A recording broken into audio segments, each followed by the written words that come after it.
here? Oh my goodness, I'm here too. This ought to be fun. We're all kind of like that today, I think. Yeah. I wasn't sure what was happening with this story, but I found one.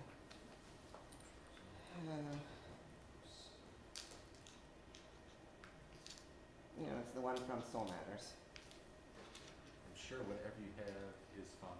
Okay. There's a little bit of a just catch our breath and answer questions. So I'm sure whatever it is, good. What do you got? The Pear and the Seasons of Life. Pear and the Seasons of Life. That sounds perfect. Should I send it to you or should I share my screen when the time is right? Is it video or pictures? The video. Can you send it to me, please? Yep.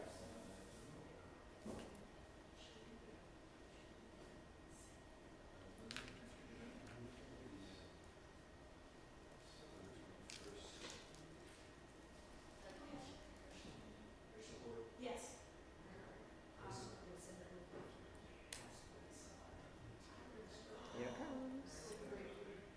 Oh, I didn't put a subject in, but it's for me. I'll figure it out. Perfect. Okay. Thank you. Set it up. And then Okay. I'll set it up and then you can do it. Thank you so much. We got all of our audio issues figured out. Loving that tie.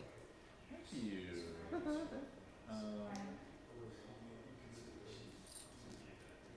Sharon Fisher got this for me. I don't know if I know Sharon. Wherever she was. Okay. South Africa. Yeah, sure. Okay, my goal is to try and talk to, one, to do volunteers afterwards, and two, try and talk to Cynthia K. Okay. I am dying to know why she's back. Me too. But she's so enthusiastic and she keeps sharing books, which are just beautiful books. I wonder if she'll be here today. I wonder if anybody will be here today. Because this is one of those days, if I could stay in bed, I'd be in bed. Everybody's feeling that. Okie dokie. Thank you, thank you. Thank you, McKinley. Okay. Freaking hot today.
These are two of the books she dropped by. Beautiful.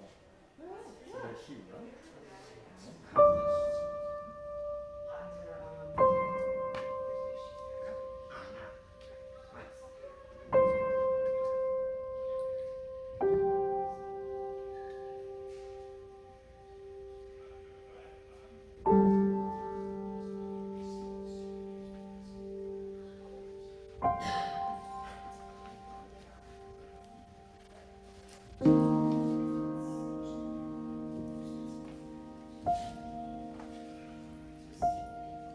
Got them out of space.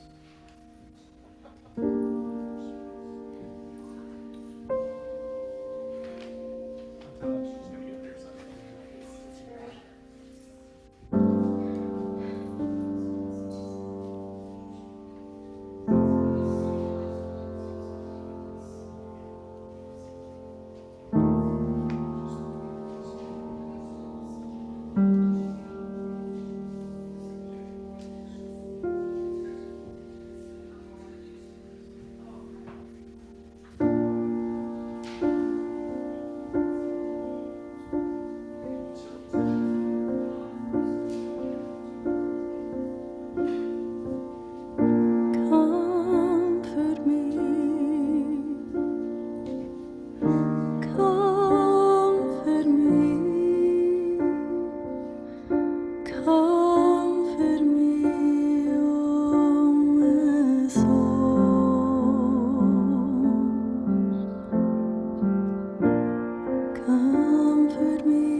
talk about.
Good morning, friends. Good morning. Or as my dearly departed Uncle Dave was fond of saying on mornings like this in the Panhandle, well, it's morning. It's a little cold and rainy here in Philadelphia, but we are feeling warmed by the love here in this space, and we welcome you to Unitarian Universalist of Mount Airy. I'm Reverend McKinley Sims. I use he, him pronouns. And I am so glad to be co-leading the service today with the wonderful Shay Dively, our intern minister, with Miss Elizabeth Ann Terry, our director of religious exploration, and with all of you, whether you are joining us here in our historically universalist sanctuary or joining us from home, online, via Zoom. It is good to be together, friends. Invite us into this space. If you have a cell phone that is not silenced like me, I invite you to put it on Do Not Disturb or put it on silent. If this is your first time with us, we have restrooms at the rear of the sanctuary, down the stairs to your right, or the handicap accessible lift to your left. There's a story for all ages that happens in the first half of the service, and then afterwards, if you would like Children of all ages are invited to go with our wonderful staff over to Hale Hall for your religious exploration group and classes. Friends who are online, if you need closed caption support, if you're on Zoom and you click the CC button at the bottom of your Zoom screen, that'll bring up captions so you can better understand the words that I'm saying. And for those who are still on their way, we do have childcare available for both infants along with our RE classes that we've already mentioned. All right, friends, let's take a breath together this morning. With an unusually cold spring day, we take a breath with gratitude for all the things that are. And friends, we take a breath in grief and sorrow today. If you did not see our email updates from earlier this week, we lost a dear one on Sunday, right about the time the service started last Sunday. Suzanne Weltman, who had been on a 10-month journey with brain cancer, died peacefully around 11 a.m. last Sunday. And we are missing her. So I'm going to invite us to take a moment and remember Suzanne here in this space. In mystery we live, in mystery we are born, and in mystery we die.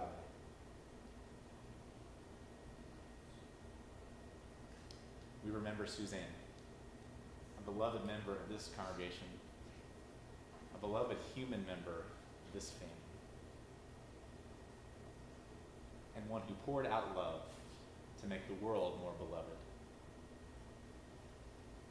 May her memory be for a blessing.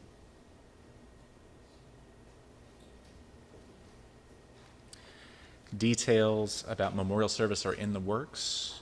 It will probably be at least a month or so to give folks time to travel.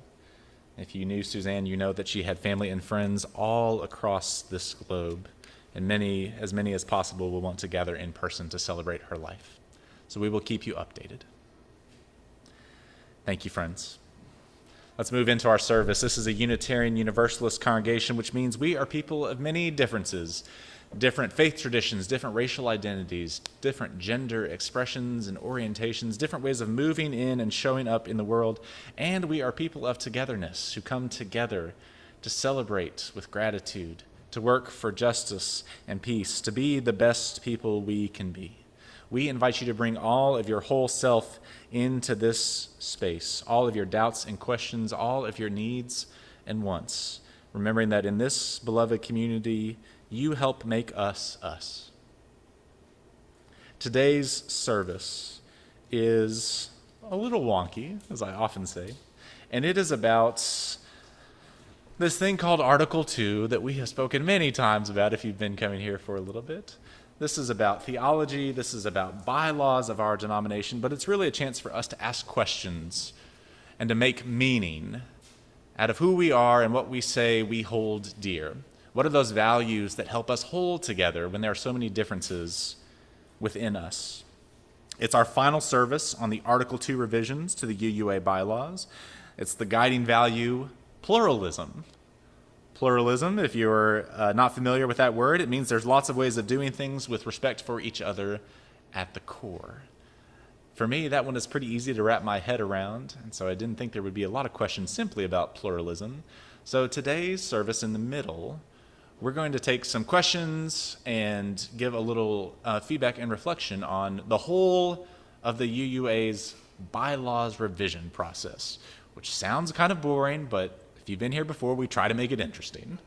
So we're talking about pluralism, but we're talking also about what does the whole process mean? Are there any questions, any confusion? We want everyone to be on the same page and have the same information about Article 2. So we have a very fancy question box up here that at any time during the service, we invite you to write a question and drop it in the box. We're going to do it a couple of times throughout the service, so be thinking of a question if you have. We have some that already came in, but we invite your questions here that Shay and I and perhaps Elizabeth Ann or anybody else who wants to answer. We'll do our best. If you're online, if you'll use the Zoom chat function to share those questions, you can either send it to the host account privately, or if you don't care about it being anonymous, you can just ask the whole Zoom chat, and we will do our best to answer as many as we can. Everybody good on that?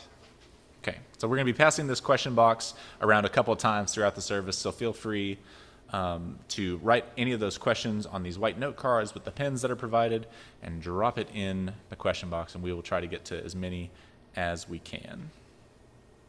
Fabulous. Invite Shay forward to help light our chalice. I'll get this out of your way. Breaking things.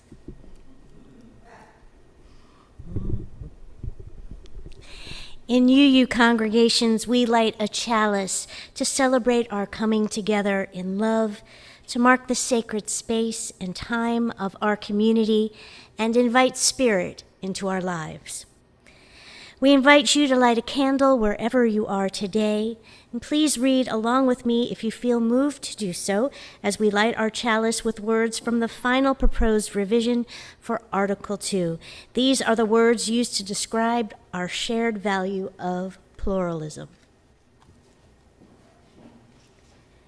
We celebrate that we are all sacred beings, diverse in culture, experience, and theology.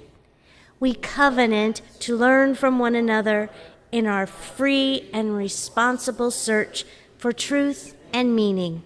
We embrace our differences and commonalities with love, curiosity, and respect. Our opening hymn is 1009, Meditation on Breathing. Please remain seated as we sing together.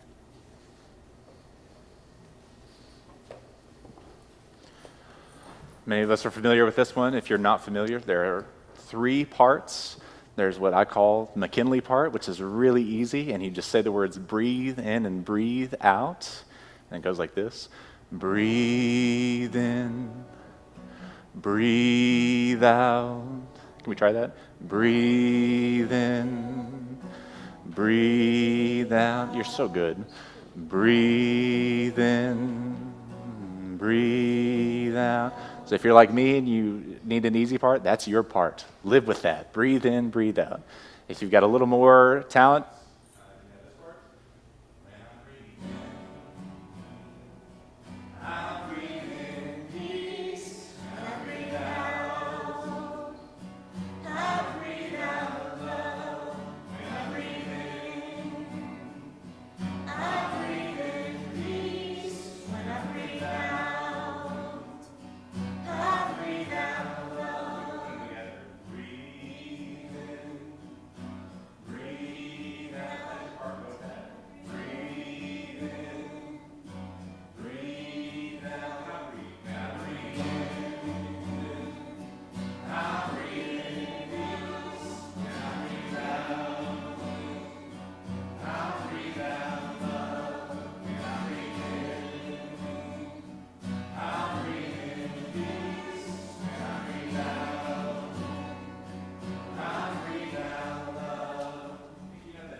as we move deeper into our service, we participate in something called the sharing of joys and sorrows.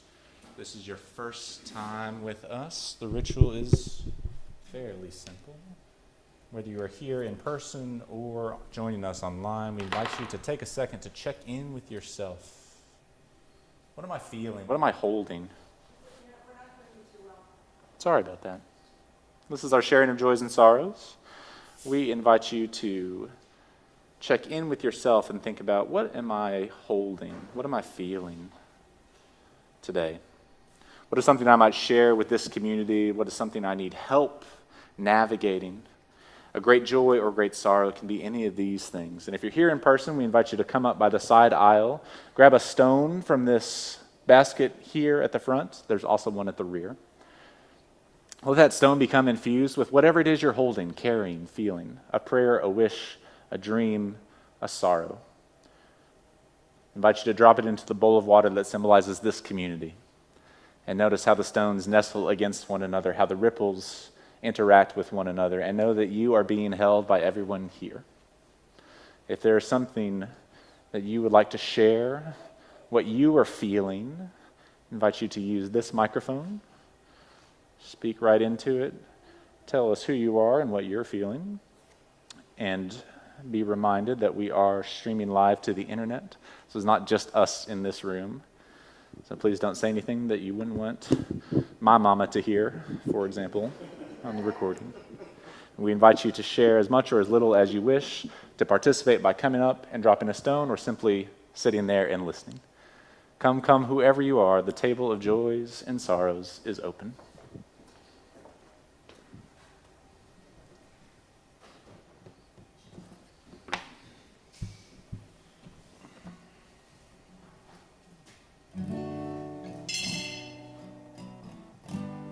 Hi, my name is Jane, and I have a joy. I usually don't share, but I am today. As a lot of you know, my partner, Dr. Joe, passed away in December, and I was able to close the practice, and I'm helping his son, Mike, declutter the house and get ready for sale. But meanwhile, with such gratitude, I say that my next-door neighbor is having me live on their third-floor apartment and store my stuff in the basement until I move to Ambler at a senior apartment. I'm so excited and relieved.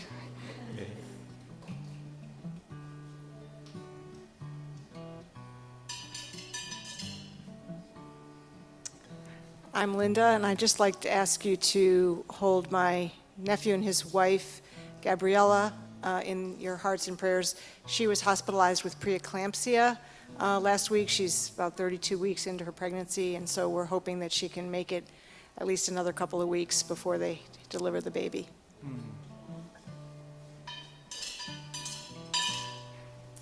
Good morning, I'm Louise. I'm not sure if I have the most updated information, but just put out all good thoughts for Sharon F.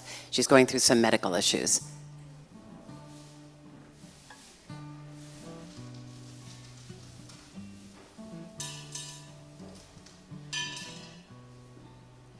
Hi, Bernadette. First for Gary, just prayers. His last day of radiation is tomorrow. He did meet with, we're going to meet with the surgeon, but they did decide to do surgery on his leg to remove that tumor. And so that'll be on the 22nd. And of course, having the two midwives in my practice leave a couple weeks ago, I'm working more hours, and so I'm actually working 5 Sundays between now and the end of June. So I may hopefully be here online, and I'm so grateful for messages from the universe. This morning on my way home from work, 3 little birds came on, reminding me everything will be all right.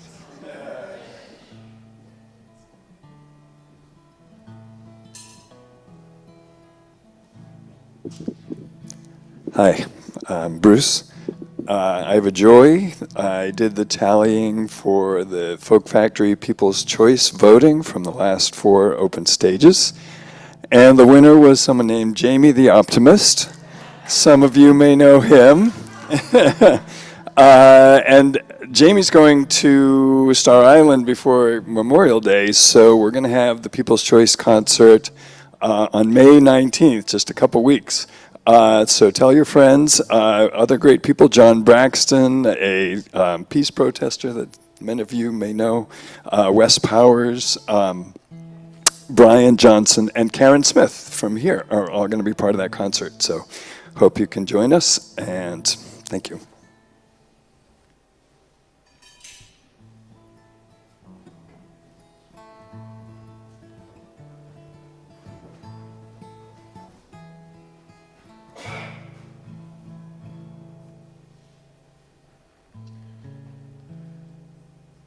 Karen Smith.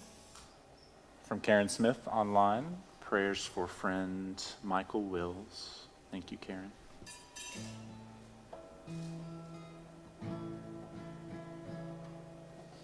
Invite Shay to put some final stones into the bowl for all those joys and sorrows not spoken out loud, but held in the quiet of our hearts. Friends, let's take one more breath together. Then invite Jill Salkin forward to teach us a song. Some of us in our worship associates meeting have been talking about tools that we can give our congregation that we can take home with us, that help build resilience, that help ground us, that help bring us a sense of comfort or safety or connectedness when we're not here on Sunday mornings. So we're starting to add in some of these things to give to you, things that you can take. And one of these is this song that Jill is going to teach us about gratitude. Not written by me, but written by Chandra Rule.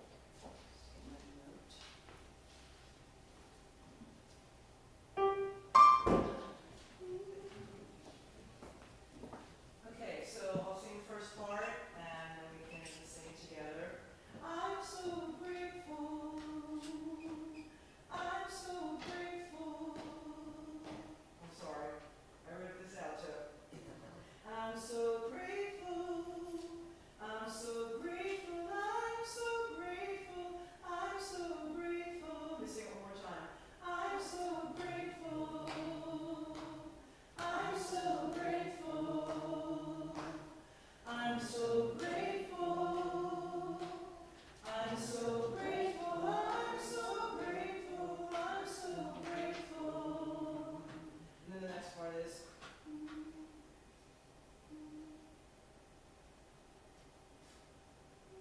Gratitude before us, gratitude behind us, gratitude to the left of us, gratitude to the right of us, gratitude above us, gratitude below us. This is a long part. Gratitude to the in between. Oh gosh, I just heard this too. Gratitude Within? within us, gratitude all around us. We're so grateful. We're so grateful. That was a lot. I'm going to divide it up. Gratitude before us, gratitude behind us. Let's see that. Gratitude before us, gratitude behind us, gratitude to the left of us, gratitude to the right of us. Oh, they have more gratefuls than I have.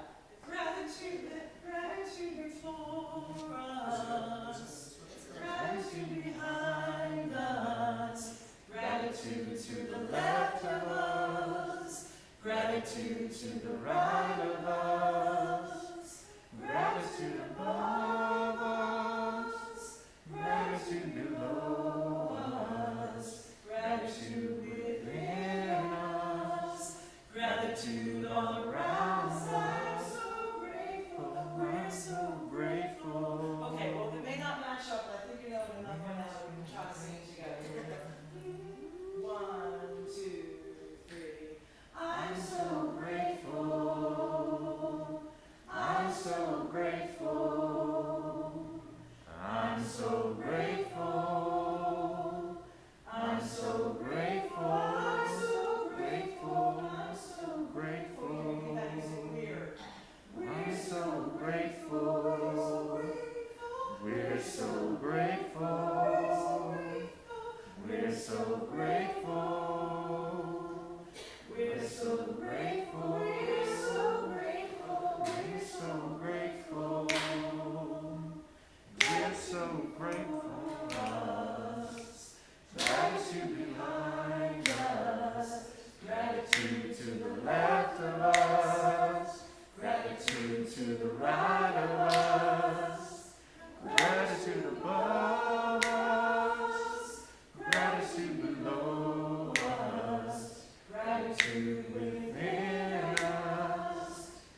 Thank you, thank you. So you can look that up. That is Grateful by Shanda Ray. I invite you to sing that whenever you need. Elizabeth Ann has an introduction to our story for all ages.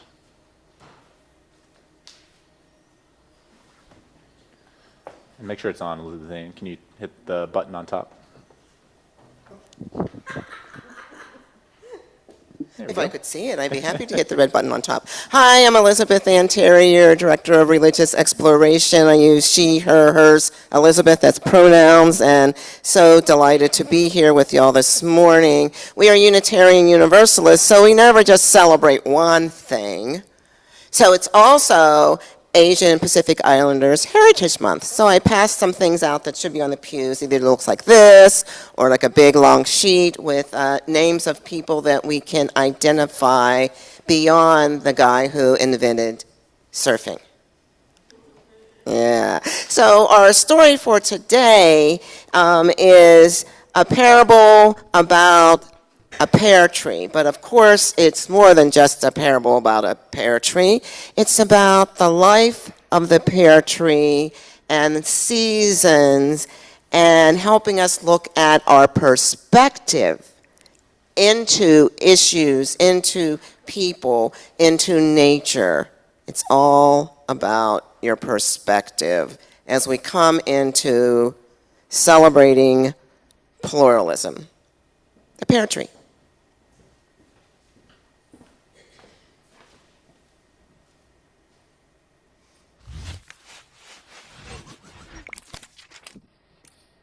There was once a man who had 4 young sons.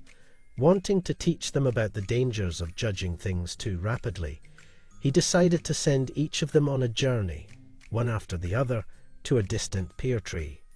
Each son went in a different season, the first in winter, the second in spring, and so on. At the end of the year, he brought his children together and asked them what they'd seen. The son who travelled in winter described a gnarled, twisted, and barren tree that stood stark and ugly against the land. The son who went in spring disagreed. No, he said, the tree seemed full of hope and promise, with green buds along its branches. The third son, who travelled in summer, disagreed once more. The pear tree he'd seen was covered in beautiful blossom that looked and smelled divine. Finally, the last son, who'd made the journey in fall, disagreed again, describing a tree laden with sweet and delicious pears that tasted better than any he'd eaten before. When each son had spoken, the father said they were all correct, because they'd only seen but one season of the pear tree's life.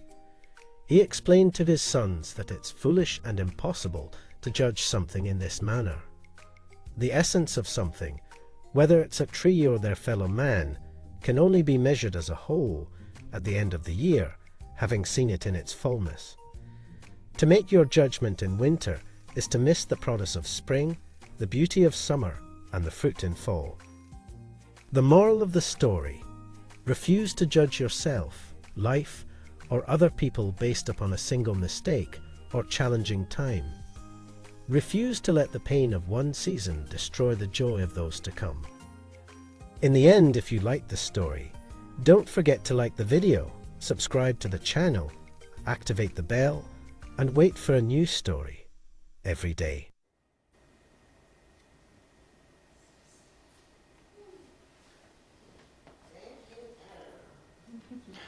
So we invite our children of all ages, if they would like to, with their parents or guardians, to go with Miss Elizabeth and Jill and Lena off to their classes, and we'll sing this song to invite you to do that.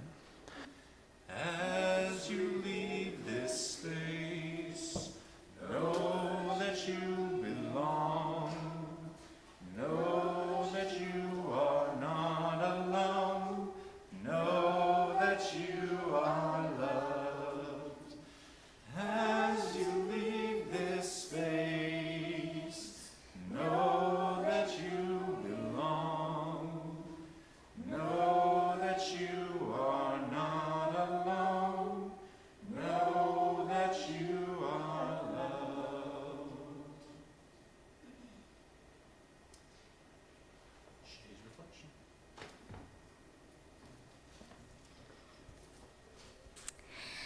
So there is a round in Singing the Living Tradition, a Unitarian Universalist UUA hymnal that is a favorite among many congregations. Come, come, whoever you are. The words, adapted from a poem by the 13th century poet, scholar, and theologian Rumi, welcome all who might come to the door and extend an invitation for all to stay as long as they would like. Come, come, whoever you are, wanderer, worshiper, lover of leaving, ours is no caravan of despair. Come, yet again come. Frequently, a line that is missing from this chant is added to the round, though you've broken your vows 1,000 times. Starting the hymn this way reminds all the congregates that a spiritual journey is not a journey of perfection, but of practice. Far from just being an uplifting round, this hymn also reflects the commitment that Unitarian Universalist fellowships, societies, churches, and communities make when joining the UUA.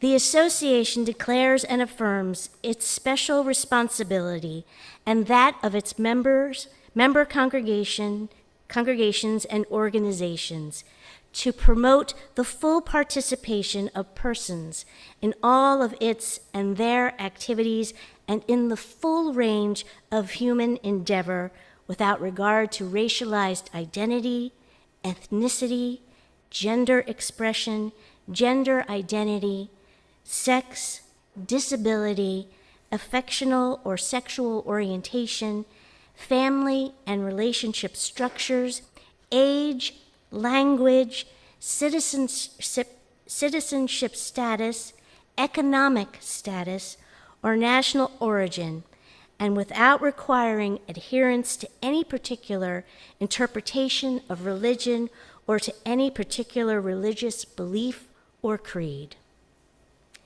The spirit of inclusivity and diversity is found in the bylaws of each member congregation and in their covenants.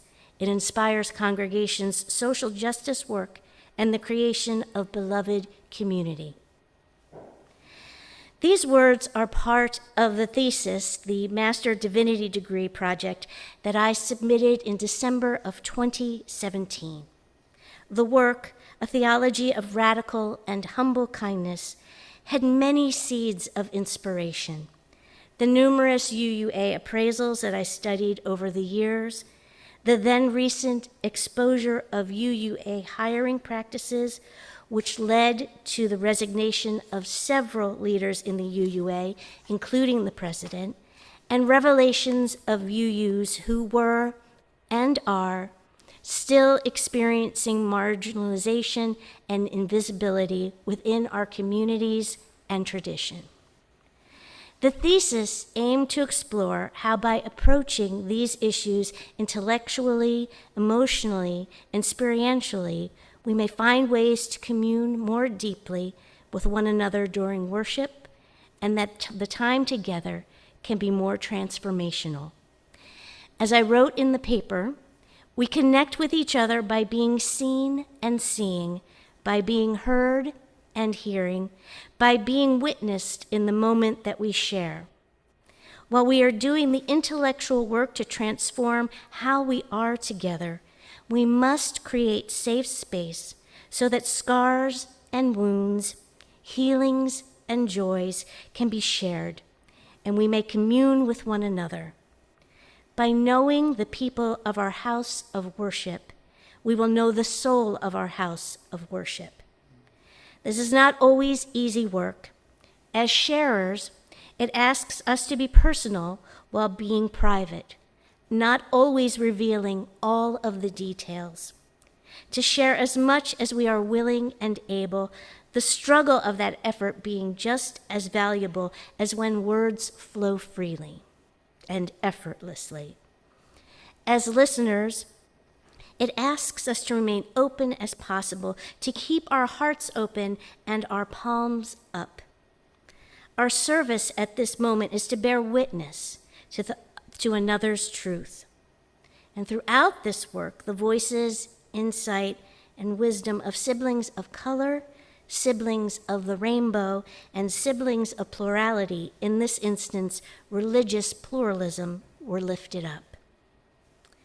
The words crafted by the Article 2 Study Commission to describe our shared value of pluralism invites me to expand the understanding of pluralism.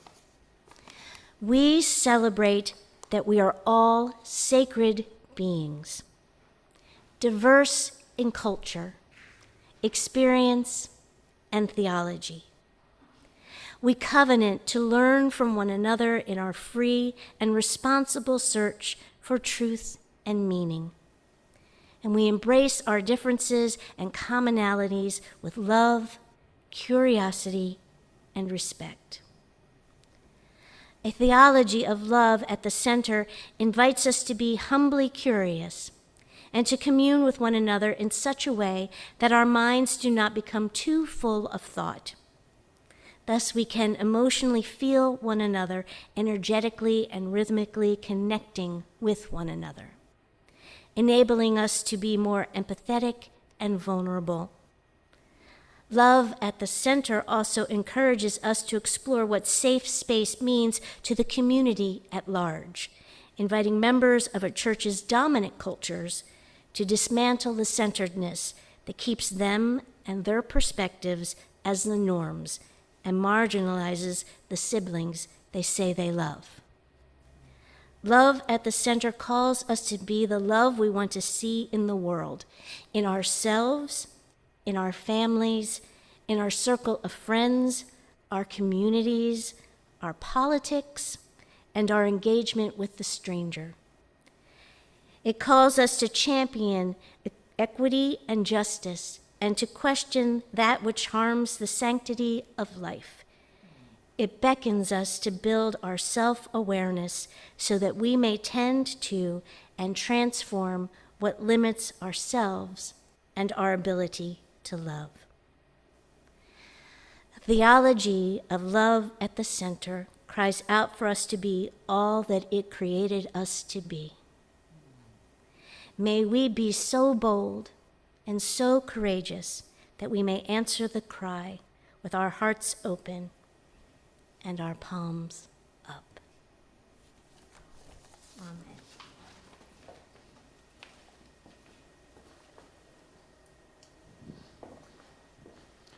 We're going to sing another song and learn another song. Shay, would you be willing to pass out these pens and papers?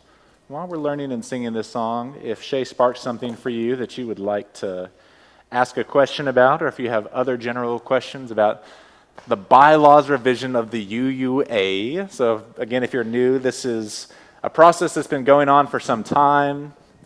It involves the bylaws of our parent denomination, the Unitarian Universalist Association.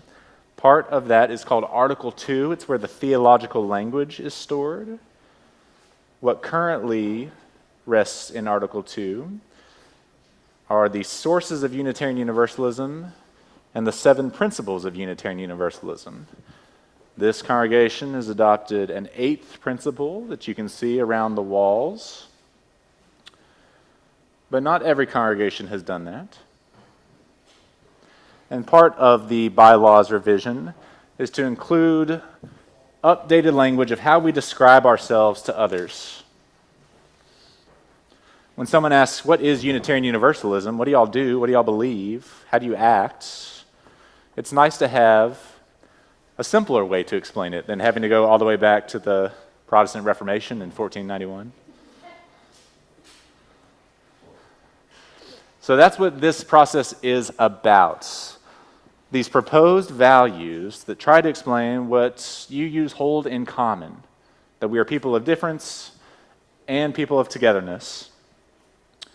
And these proposed values of justice, equity, transformation, pluralism, interdependence, and generosity seemed like a pretty good list. So if you have questions about what any of those words mean, if you have questions about pluralism in general, Shay, could you also be on box duty? Could you kind of walk around like a, Totally be on box duty. I don't know what you'd walk around like. I can't finish that analogy, but walking around like someone who's going to take up people's questions into that box. And friends, what we do in OWL class is even if you don't have a question, if you just want to write something on the piece of paper and put it in there so it feels like we have more questions than we have, that'd be great. That way no one feels like they're the only one asking a question.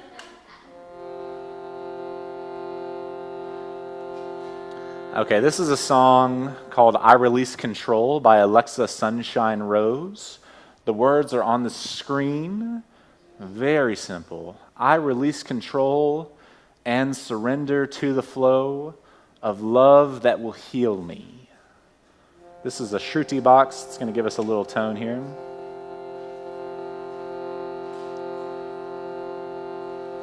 It goes like this.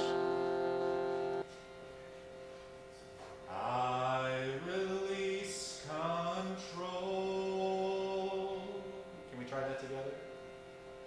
I release control and surrender to the flow. Let's try that. And surrender to the flow. Put those together. I release control and surrender to the flow. Good. And the last part is of love that will heal me. Let's try that. Of love that will heal me. The last part always catches me off guard. Don't feel bad if that's you. Let's try that last part again. Of love that will heal me. You sound wonderful. I release control. I release control and surrender to the flow of love that will heal me. A couple more times. I release control and surrender to the flow of love that will heal me. One more time. I release control and surrender to the flow of love that will heal me. Can we hum that together?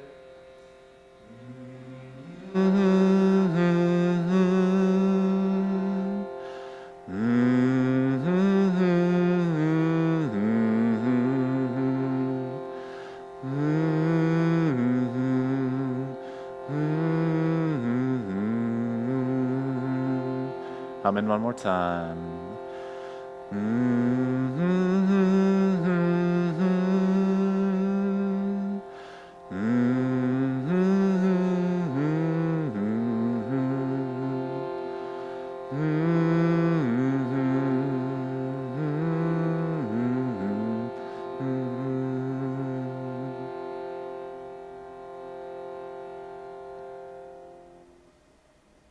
Amen. Thank you.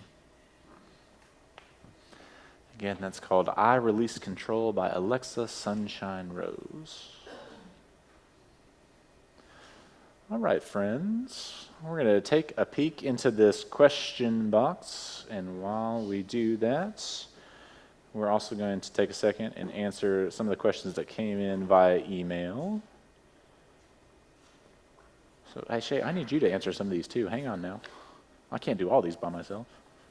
Yeah, you look at those, see what you think.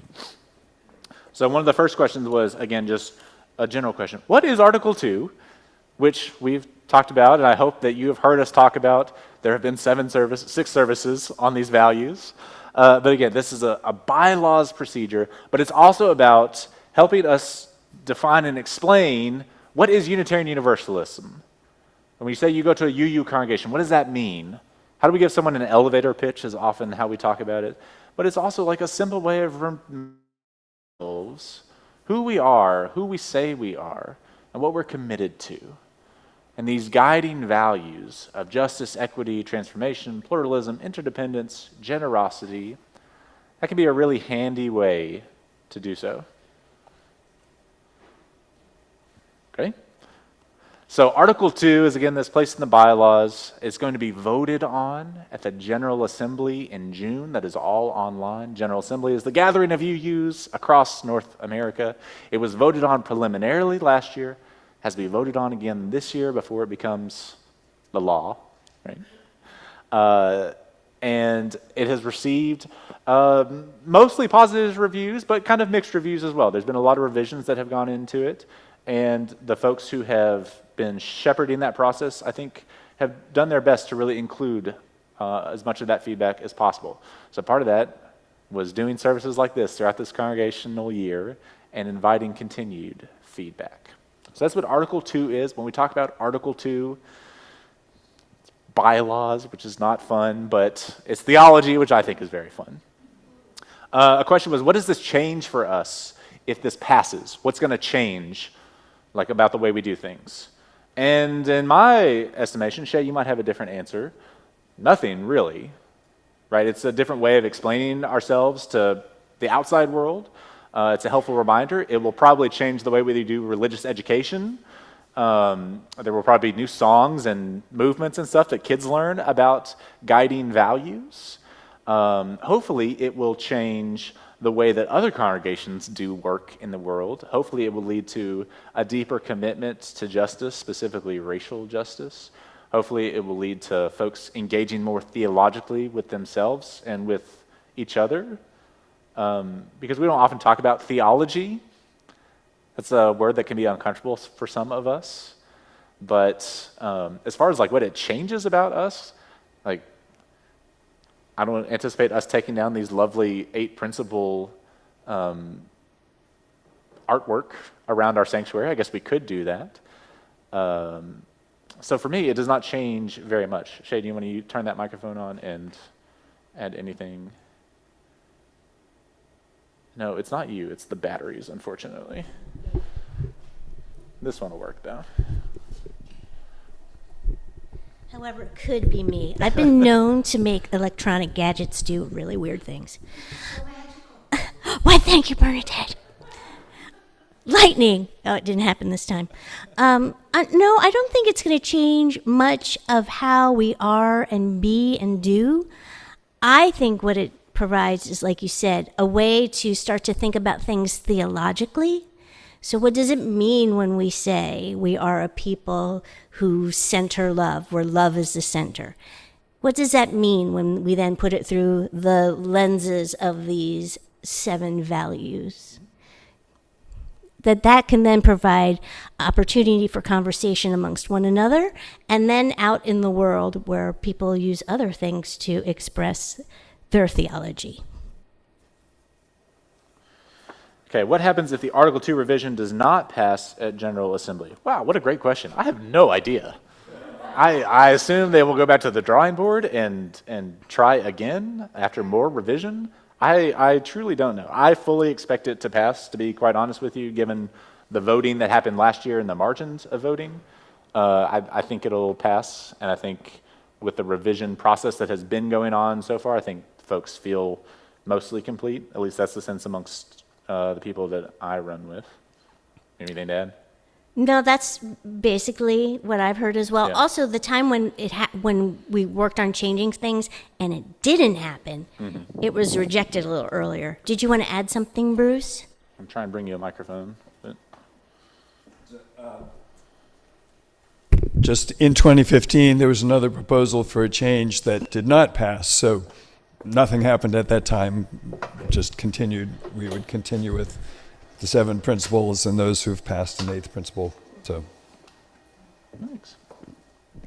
And this is a process for anybody who's new that we're supposed to go through like every 15 years? 15 years so that we continue to be a living tradition. And pop quiz, does anyone who's been here before remember how long it's been since we actually changed them?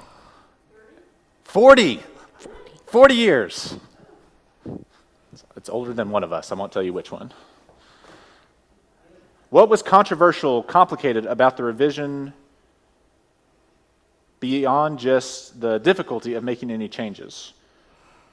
A great question. What was controversial or complicated? So,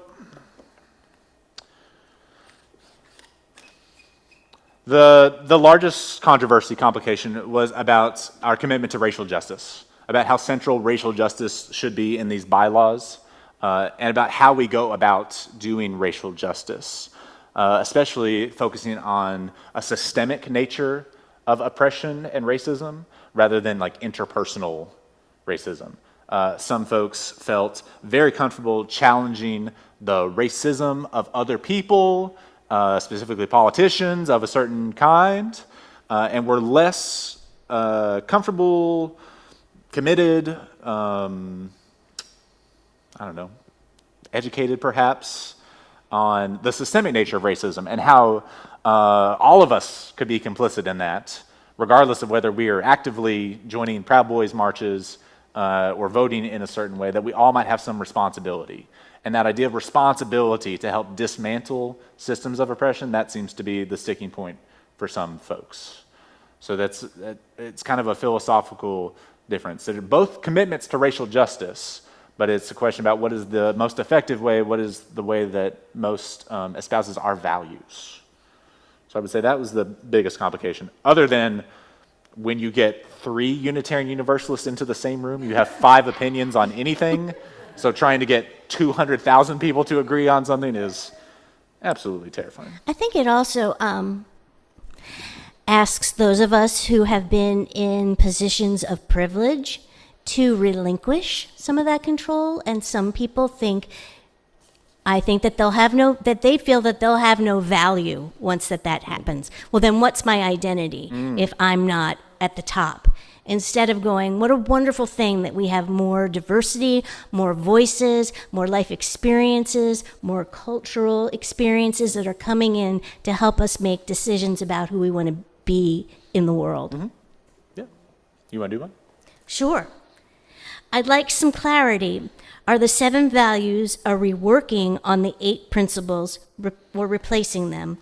Is it making it simpler for us to discuss our core values?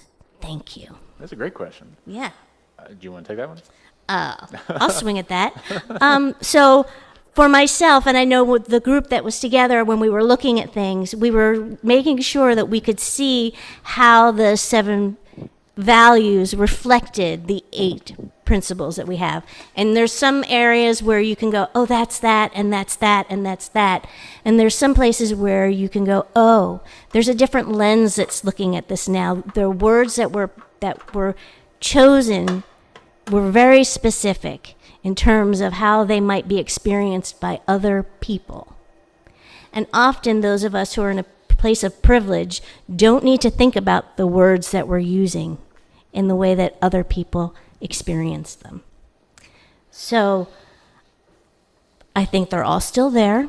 I know some people are very upset because some voices have expressed that they're not a list.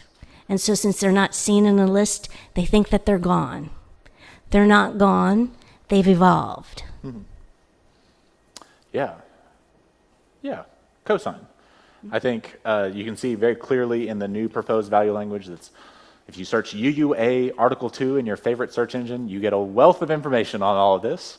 And you can see where some of the language of the principles has just been moved into a different place, right? It's not the criticism from some people is that the Article 2 Commission and the UUA by extension is taking away our principles, which is not something the UUA can do. Principles are not, gobstones or something. I don't know why I came up with the word gobstones. Marbles that you can just snatch up and take away from someone, right? Your principles are your principles. If the 8 principles are deeply meaningful to you. They will continue to be deeply meaningful to you regardless of whatever the vote at General Assembly is. This is a way for a denomination, an organization, and many people to find a new, evolved, a great word, changing way of expressing ourselves in this new world. The last time we thought about this was the 80s. How many things have changed in every other facet of life since the 1980s, right? We have phones that connect to space now. It's quite something. Bruce is raising his hand. Let me bring a mic. And while I'm doing that, friends online, if you want to use the chat function to ask a question, please do so. Just wanted to point out that we as a congregation have passed what was called the 8th principle about dismantling systemic racism. That is part of the Article 2 proposal. There's one piece that's a little bit different. It talks about journeying towards spiritual wholeness, which did not actually get into the Article 2 proposal. Since we've passed it as a congregation, that still is a principle of our congregation. The numbering might be a little weird, but it is still something that, unless we decide to do something different about it. So, and that means that there could still be other congregations that would pass what's been called the 8th principle, because it's a little bit different than the proposal. But most of it is, and you'll find within the wording of equity and justice, the wording from the 8th principle. Let me bring you a microphone, Bernadette. Let me bring you a microphone. If Article 2 passes, then the 8 principles would no longer be on our pamphlets, right? We would use this new. We could. We could. Okay. I mean, we could. We'll have to make a decision. Yeah, we could take right? the graphic that is on the front of your order service if that felt like more meaningful to people, but I don't know. Like I said, for me, it doesn't really change very much about how I do things day to day. It might include updates of graphics and things like that, updates of language, but for me, I don't know. How controversial is this? Change can be hard. Yes, not a question, but a very wise statement. Change can be hard. How controversial is this? I don't know. I would say for a certain group, Yeah. they don't feel that there's anything systemic to work on. It was basically what they stated. Yeah. To which a lot of us at GA went, oh, where have you been? Because this work stems from what happened, I think, with the hiring and some other things that happened prior to that, where suddenly we went, we can't keep doing things the same way. And we have to address this, and we'd like to do it not only as like HR, but theologically. Yeah, so the controversy is around, I think, our identity, right? Who we say that we are, who we believe ourselves to be, and how that is actually lived out. Like how effective that identity is in being the change that we want to see in the world. Because the folks who are against this change mostly are not against Unitarian Universalism, right? And are not against racial justice, like we said. But there's a core fear of change and a core grief around the loss of something that many folks grew up with and really, really identify with, right? I've talked about people who have tattoos of the 7 principles, right? Or that number 7 specifically relating to the principles. That is that kind of commitment and deep, deep love. And so when that feels like it's being changed in a way that you may not understand or don't agree with, that can feel like a really deep loss, a really deep grief. And so I think a lot of it is grief response to what's going on.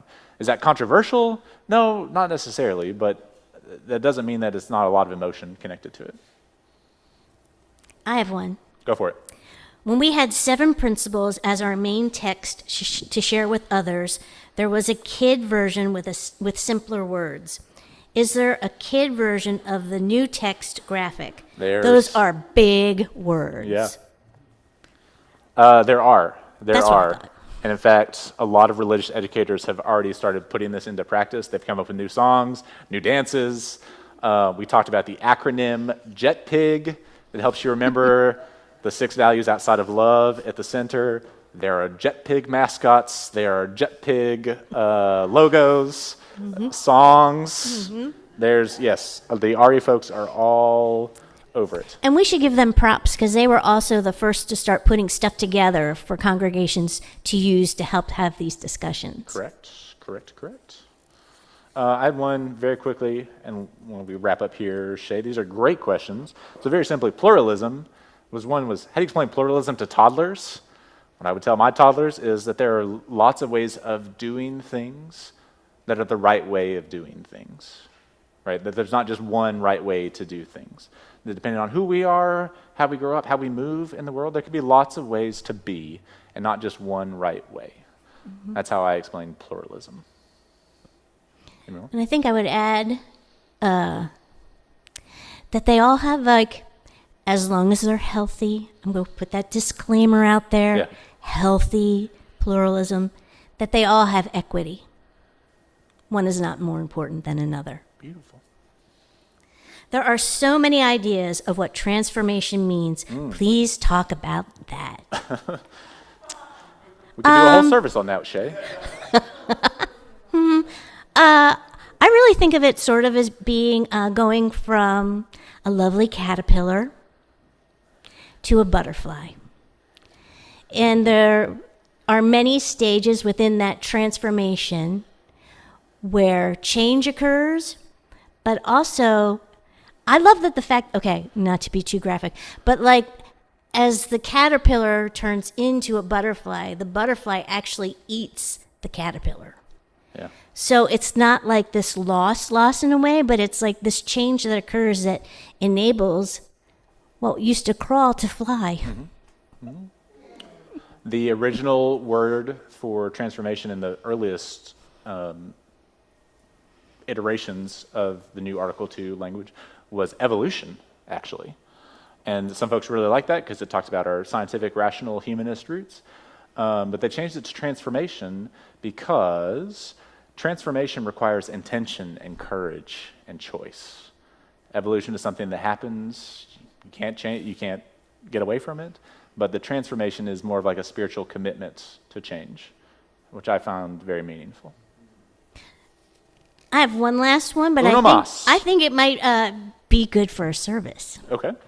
How do you respectfully disagree with someone's opinion? Ooh, That's a service. that is a service. That's not a quick, that's yeah, with lots of pluralism in Yeah, it yeah. to talk about the many different ways of doing that. We are going to take notes on that, and we will get back to you. That is a wonderful question. Thank you. Holly Job, let's do, Marlene, bring your microphone here. There you go. Thank you.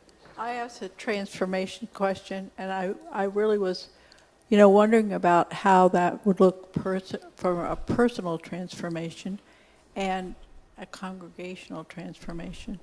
So, I was just trying to see what it would look like, and what do you think it would entail? Yeah, I think both at a congregational and personal level, I think it does entail this commitment to change, this making the choice, right? When we talk about becoming members of a congregation, that's a spiritual commitment that you make.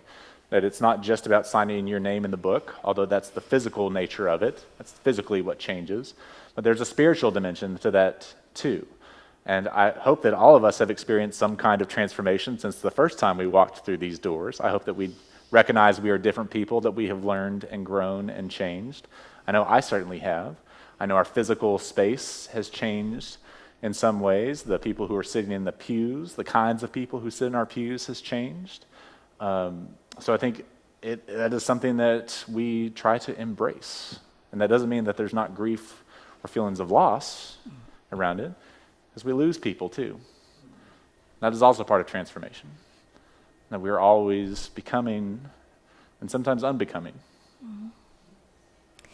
I guess for myself, it is that growth and commitment to love that brings about beloved community, because that means doing things on many different levels and realizing it doesn't matter if you just change the words to things. If that's not within your being, an embodiment of part of who you are, then there's still more work to be done. So I'm always like, am I getting closer Or do I have the nimmies more than I want to have them, where I'm just like, what is that that's going on in my head, and how do I release that? So we'll wind down. We're going to do our offering here in just a second. If you have other questions that you want to ask, if you want to talk to Shay or I specifically, more privately, please reach out. We have different feelings on Article 2, I think, between us, and we would love to hear whatever you're holding, experiencing. All right? I'm going to do it from here.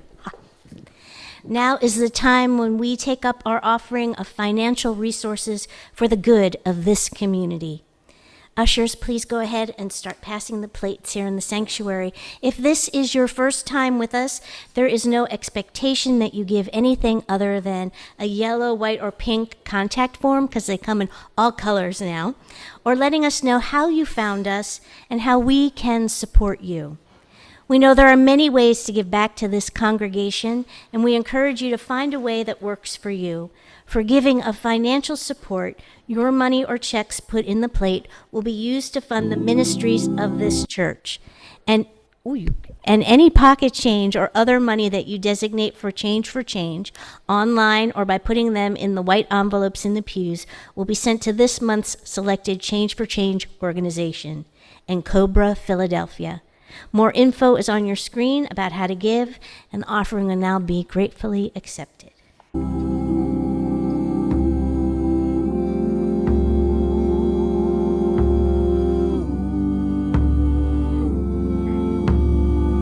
يا رحمن يا الله يا رحيم يا الله يا عظيم يا الله يا قدوس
All right, friends, it has come time to extinguish our chalice, and in this part of our service, a couple of things to make you aware of. We have time downstairs to say hi to new friends and old, to get some coffee. And if you are an RE volunteer, will you see me downstairs afterwards? We are updating clearances and making sure everyone has clearances. So will you see me downstairs with my laptop if you were an RE volunteer after the service, please? Thank you, friends. More info about what's going on in the congregation is in our newsletter, on our website, on our social media. Lots of ways to get involved, and we invite you to do whatever feels right for you. The words to extinguish our chalice are on your screen. There is a spoken one part that I will read that's a little bit longer than what's on your screen. I invite you to read the all part. Hear these words. We awaken in our time to a universe which is holy, to creation, which is not an event in the past, but a living event of the present. We enter a new mode of human presence, where we are not merely observers, but where each of us is a participant in this moment of evolution. Like all other creatures, we carry with us wisdom and values, the dynamics of the universe. We must choose whether and how we will live in harmony within this sacred web of creation. May we be open to the source of all being within and among us. Our closing hymn is Rise and Step by Jen Allen Zito. This is another simple one that we invite you to take home with you. Would you please rise in body or spirit? We're going to do it a cappella. You've heard me sing this before. It's fairly simple. First line goes like this. Rise and step, one by one. Can we try that? Rise and step, one by one. When all our voices sing out loud, it can be done. Let's try that. When all our voices sing out loud, it can be done. I know it begins with me. Your turn. I know it begins with me, so that one day soon we'll all be truly free. Your turn. So that one day soon we'll all be truly free. Let's try it together. Rise and step, one by one. When all our voices sing out loud, it can be done. I know it begins with me, so that one day soon we'll all be truly free. Do one more. Rise and step, one by one. When all our voices sing out loud, it can be done. I know it begins with me, so that one day soon we'll all be truly free. Rise a little bit, sing a little higher. Rise and step, one by one. There you go. When all our voices sing out loud, it can be done. I know it begins with me, so that one day soon we'll all be truly free. I don't think I can go any higher than that, so we're going to do it. Thank you, friends. Hear these words of benediction. When you leave this place, know that you are good. When you leave this place, know that you are forgiven. When you leave this place, know that you are loved. And when you leave this place, know that you are never, ever alone. Remember that, friends, and go in peace to love and serve the world and love and serve one another. Amen. Have a great week, friends. We'll see you next time. Come, whoever you are. Come, whoever you are.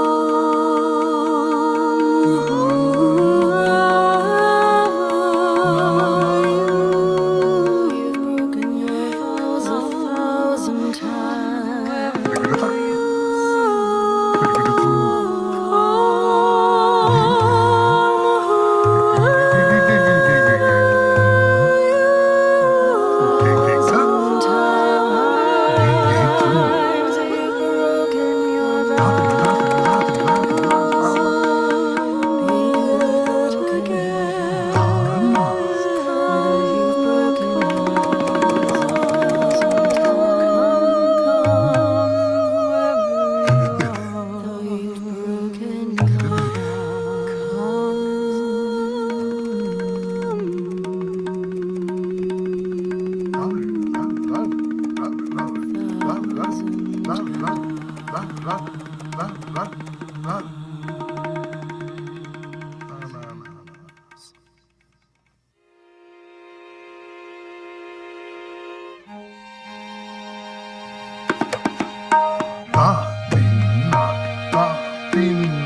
lover of leaving. Ours is no caravan of despair. Come yet again, come,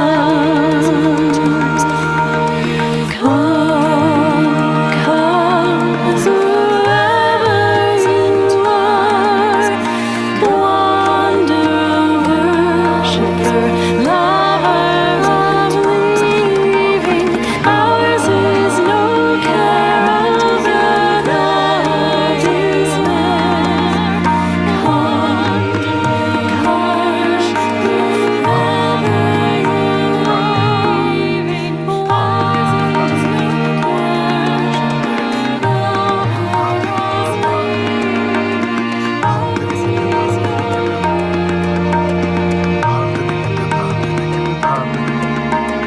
come, yet again come. Hello. You can unmute now.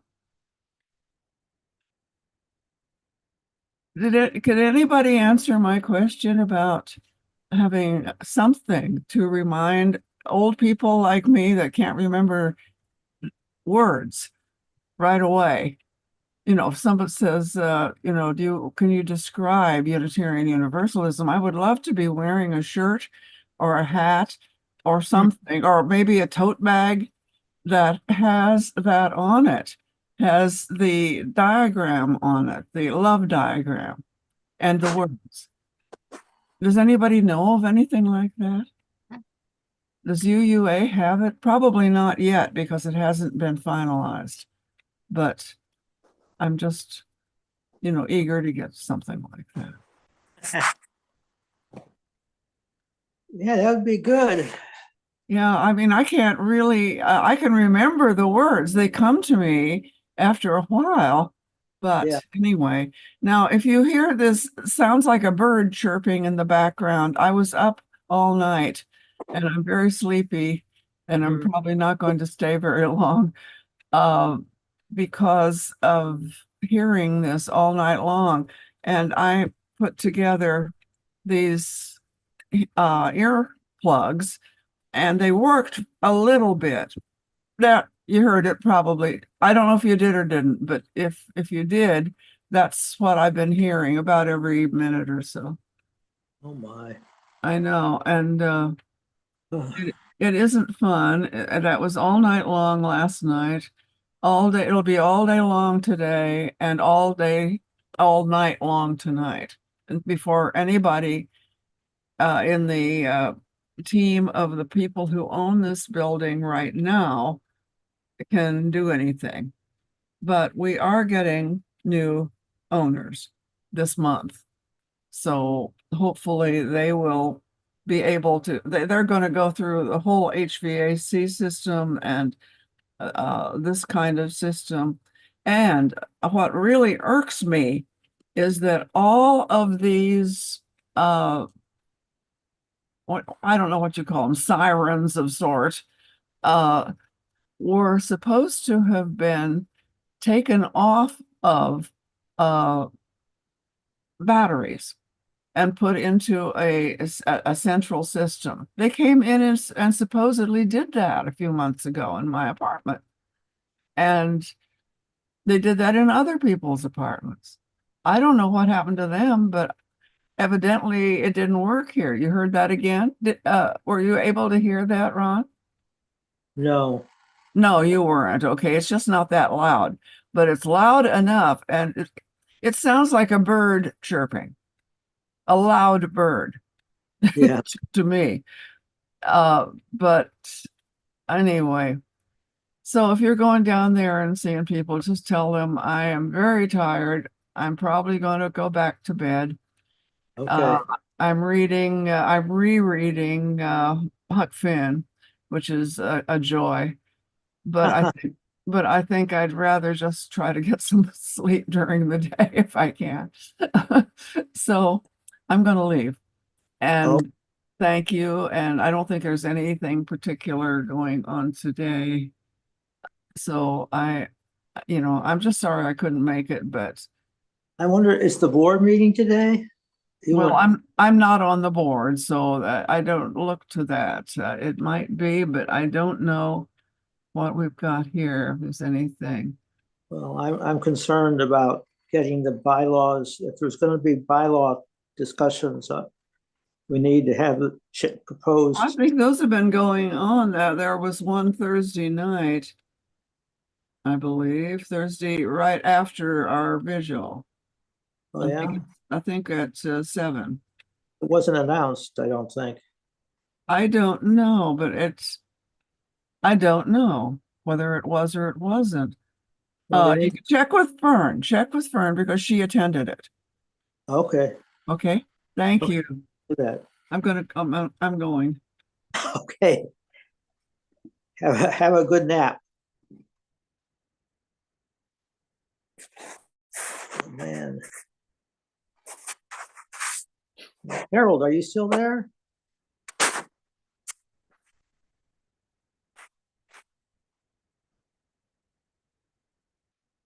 Harold, are you there?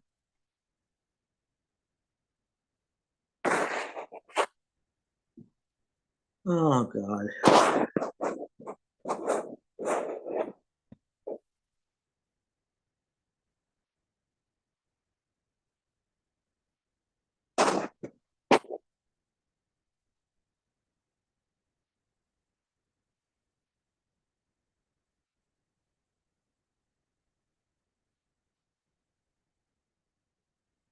It looks like this is Ron and Harold at the moment.